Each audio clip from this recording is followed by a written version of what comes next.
Actually যদি জীবনের কথা বলতে শুরু করা হয় তাহলে কিন্তু ওই 2-4 মিনিট 1 ঘন্টাতেও শেষ হয় না। জীবনটা ছোট, কিন্তু ঘটনা থাকে প্রচুর। আর যদি কারো জীবনের যুদ্ধটা অনেকটা বড় হয় তাহলে তো আর বলার অপেক্ষা রাখে না। লিখতে গেলে সেটা তো এক পৃথিবী লেখা হয়ে যায়। তবুও বলি, আপনারা যখন কোনো বিপদে পড়বেন, ভগবান না করুক, তো আপনারা সবসময় কিন্তু একটা মানসিক শক্তি রাখবেন যে আপনি কিন্তু আপনার বিপদে সঠিক লোককে নাও পাশে পেতে পারেন। আর তার জন্য আপনার আগের, অর্থাৎ আপনার যে শিক্ষা ছিল, অর্থাৎ আপনার বাস্তব যে অভিজ্ঞতা আপনার মধ্যে সঞ্চিত আছে বা আপনার যে বাস্তব জ্ঞান আছে, সেটাকে কাজে লাগিয়ে কিন্তু আপনাকে সামনের দিকে এগিয়ে যেতে হবে। আর একটা কথা বলি, আপনি ধরেই নেবেন যে আপনার বিপদে কিন্তু কেউ পাশে না থাকতে পারে। আর যদি কেউ পাশে থাকেই, আমি খুব খুব শিগগির, মানে 1 সেকেন্ড 2 সেকেন্ড 1 দিন এর আগের ঘটনা বলি, যদি কেউ পাশে থাকেও তাহলে কিন্তু আপনি ভেবেই নেবেন যে নিশ্চয়ই তার কোনো উদ্দেশ্য আছে। কারণ বলি, আমরা আমাদের মতো মানুষ, আমরা যারা এগুলোকে বিশ্বাস করতাম না যে প্রত্যেকটা মানুষ কি খারাপ হয়, এটা হতে পারে, এখন বিশ্বাস না করলে যাবোটা কোথায়? আমরা ট্রাস্ট বা বিশ্বাস এটা তো রাখতেই হবে, বিশ্বাস তো করতেই হবে। আমরা বিশ্বাসটা না করে যাবোটা কোথায়? আর এটা করতে গিয়ে কি প্রচণ্ড ক্ষতির সম্মুখীন হতে হয় মানুষকে, তা যারা হয়েছে তারা জানে। সেটা যে শুধুমাত্র নিজের বিভিন্ন মনের ক্ষতি তা নয়, আপনার অর্থনৈতিক ক্ষতি হতে পারে। একটি বিশেষ প্রফেশনের কথা আমি এই মুহূর্তে বলবো না, ভয়ের জন্য কিন্তু নয়, এই মুহূর্তে বলাটা ঠিক নয়, তাই বলবো না। একটি বিশেষ প্রফেশন আছে, যে প্রফেশনের মানুষদেরকে কিন্তু আপনারা সহজে বিশ্বাস করবেন না। আর সেই প্রফেশনের মানুষদের বিশ্বাস করলেও কখনো এই অর্থ বা এই ধরনের কিছু কখনোই দেবেন না। বুঝে নেবেন নিজের কাজটা, ভাববেন, আর কখনোই আপনার দুর্বলতাকে আপনি কখনো সেই প্রফেশনের মানুষের কাছে একদম প্রকাশ করবেন না।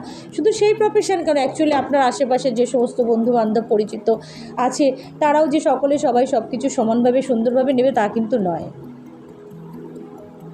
আর আপনার চোখে জল রেখে যখন আপনি হাসার চেষ্টা করবেন, এক চোখে জল পড়ছে এবং আপনি হাসার চেষ্টা করছেন বা হাসছেন, সেটাকেও কিন্তু কিছু মানুষ থাকবে, সেটা আপন হোক বন্ধু হোক যাই হোক, তারাও কিন্তু ঠিক চোখে অনেক সময় দেখছে না বা দেখবে না।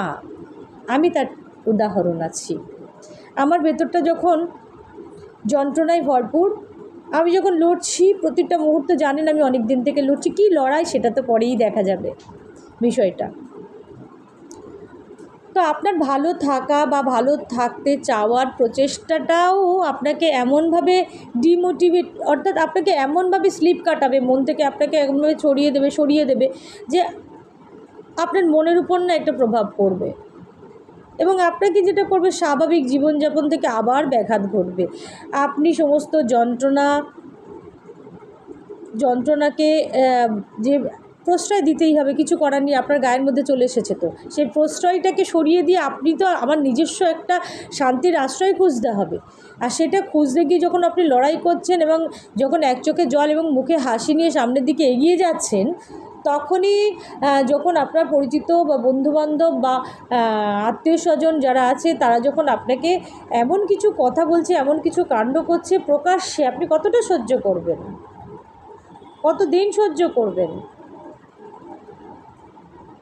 তো তখন কিন্তু আপনি প্রতিবাদ করবেন। প্রতিবাদ মিন্স এই নয় যে আপনাকে ভীষণ অন্য কিছু করা, অন্তত বলবেন। জানেন, একটি কথা আমি কথায় কথায় মাকে কাল ফোনে বলেছিলাম যে আমরা যে মায়ের মূর্তি পুজো করি, মায়ের রুদ্রাণীর মূর্তি, মায়ের যুদ্ধ করবার একটা মূর্তি, কালী মা বলুন, দুর্গা মা বলুন, শত্রুকে প্রতিরোধ করবার যে মূর্তি, একটা নারীর মধ্যে যে এইরকম একটা ভয়ঙ্কর মূর্তি চলে আসে, তার মানে কি সাংঘাতিক যন্ত্রণা বা কষ্ট পেয়ে সে কিন্তু অসুর, যদি বলেন অসুর বধ, মানে কি অন্যায়কে তো বধ করছে। তার এই রূপটা কেন এসেছে? অ্যাকচুয়ালি মেয়েরা তো খানিকটা, ম্যাক্সিমাম মেয়েরা, 2-1টার কথা বলে আমি বলছি না, মেয়েরা তো অ্যাকচুয়ালি মায়ের জাত। তো সেই মেয়েরা যখন এইরকম একটা তাদের মধ্যে হিংস্রতা চলে আসে বা এইরকম প্রতিবাদী মূর্তি চলে আসে, তার পেছনে জেনে রাখবেন নিশ্চয়ই কোনো না কোনো ভয়ঙ্কর কারণ আছে। তাই আপনারা একটি বিশেষ প্রফেশনকে কখনো বিশ্বাস করবেন না। সেই প্রফেশনটা আপনাদের নিশ্চয়ই আমি নেক্সট জানাবো, কালে জানাবো। তো আর খুব সাবধান এই প্রফেশনটা নিয়ে, এরা খুব খারাপ হয়, মানে আমার দেখা টোটালটাই খারাপ। একজন দুজনকে পেয়েছে ভীষণ ভালো, যারা কিন্তু সত্যি যাদের দ্বারা আমি আজকে ভীষণ উপকৃত হচ্ছি। সেটা যদি 1000-এ 2 জন হয় সেটা খুব কম, কিন্তু উপকার পাচ্ছি তাদের দ্বারাই, দারুণ উপকার পাচ্ছি। কিন্তু 1000-এ 2 জন বাদ দিয়ে বাকিরা কিন্তু এই প্রফেশনের সকলেই আপনার কাছ থেকে টাকা ছিনতাই করে নিয়ে যাবে আনুষ্ঠানিকভাবে এবং বলবে আপনাকে চিনি না। এবং তারা এমনই একটা প্রফেশনে যুক্ত, তার ভয় দেখিয়ে কিন্তু আপনাকে মানে একটা মানে বিরক্তিকর পরিবেশে ফেলে দেবে। তারা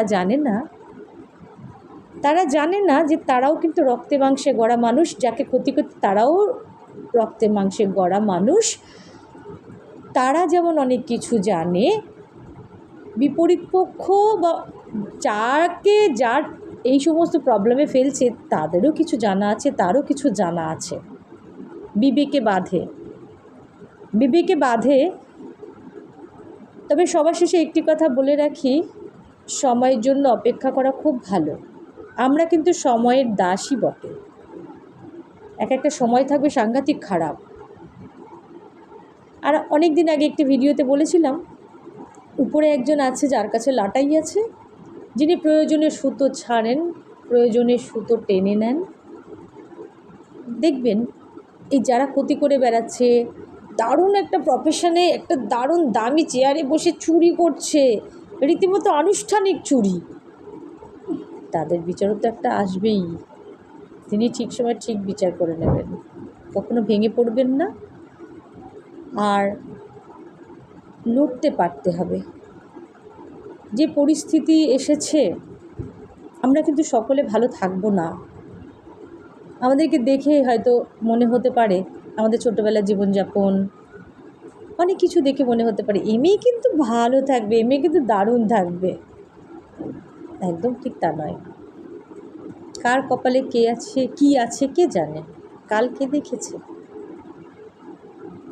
পরবর্তী নোটিফিকেশান পেতে বা ভিডিও বা পরবর্তী আমি ইউটিউবে যেগুলো বলার চেষ্টা করি, খুবই সাধারণ কথা, কারণ আমি খুব সাধারণ, খুব সাদামাটা একটা মেয়ে। আমার চ্যানেলটি সাবস্ক্রাইব করবে, শেয়ার করবে। তোমাদের শুভাকাঙ্ক্ষী হয়ে থাকব, তোমাদের আশীর্বাদ চাই। অনেক অনেক বেশি ভালোবাসা আমার পক্ষ থেকে তোমাদেরকে জানালাম, অজস্র প্রণাম জানালাম। ভালো থেকো।